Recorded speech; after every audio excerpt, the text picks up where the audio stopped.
if I put this leg up, it's number one, it's gonna be hard to yank his leg out. I don't have any weight going over there into his leg. So let's make sure that knee goes on the mat, which drives my body into his legs.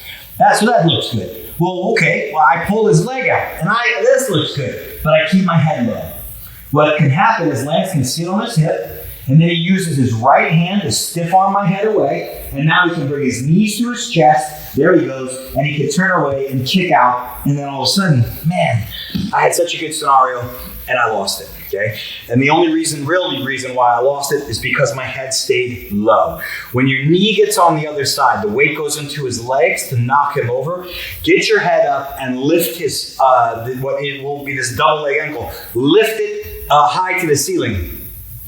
So that I promise you that if his leg is up to the ceiling, it'll be a rare individual that can stand up, okay?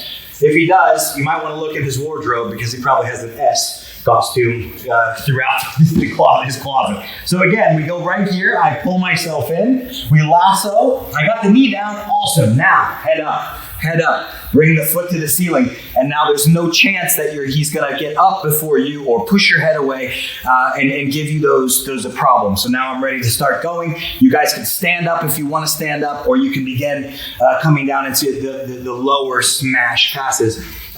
Completely up to you. But the main premise is that we get our knee on the mat and that we quickly stand up and pull the ankle up off the floor. This gives me a surefire way to go from bottom to top. So I'm just going to do this technique without Lance real quick, just so you guys see the pattern. So again, we're pulling. This hand will be out, ready to catch the ankle. As it catches the ankle, you will be flat. As it catches the ankle, we begin taking the leg to the other one, which is that transfer of weight. You're going to be using his leg to help you pull yourself to the seated position.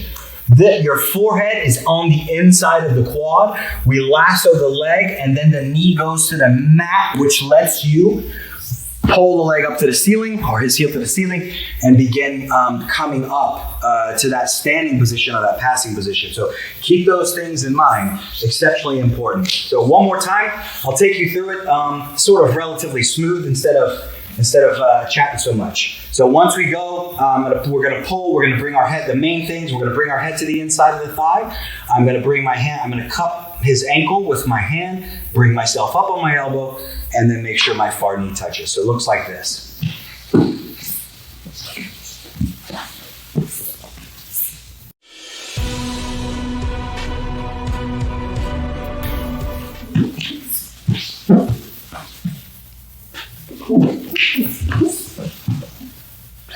Okay, let's look at situation number 2. So I told you on the last video, there's basically 2 really strong versions of this quote-unquote double leg. One, there's not much reaction, so Lance comes forward with me, his hands come on the mat, and then we lay flat on our back and come up. This one, he's either had this happen, he's got a lot of experience in shin to shin, or it just has great reactions. When you push and pull, he puts his weight way, he really doesn't want me to pull him onto me. Perfect. That is the perfect time to use this second double leg technique. There's a bit of a spin, okay? When we spin, I'm not spinning flat to my back, I'm gonna spin directly to that leg. And my elbow will go on the floor. So let's focus on that part of the technique first. When I spin, I'm looking to get to that same exact scenario where my hand is on the ankle with no thumb. My elbow is posted on the mat, just like our last double, and my forehead is glued right to the inside of his quad. So not the top of my head, the forehead. The forehead goes there, okay? When we couple that with, it is a rotation on my hip, but when we couple that with an elevation of my inside leg, my inside hook is going to actually elevate his leg up and backwards.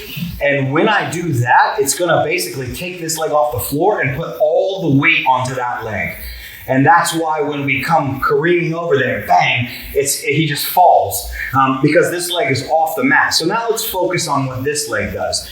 My hook is going to, as I spin, my hook is going to lift his leg up off the mat. So it's off the floor. There's only one leg on the floor, and that's this one right here. So what we'll do is we'll rotate around. Just want to make sure that we see that, and you see that for sure. He puts the weight back. When I rotate, look how easy it is. I remove this leg.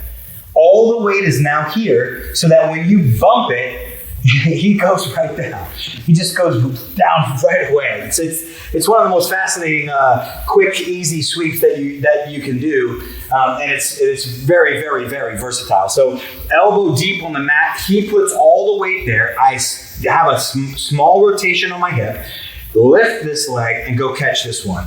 And then now he's gonna fall. And when he falls, let's get rid of the shin to shin. You don't need it. So let's get rid of that so I can begin pulling this leg up off the mat and begin a passing scenario that works for you.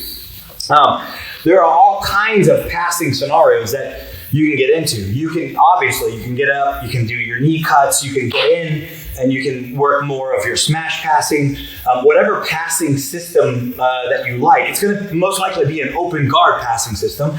And it will most likely be a passing system that begins with a knee in the middle, whether they counter it, you go into butterfly guard, so forth and so on.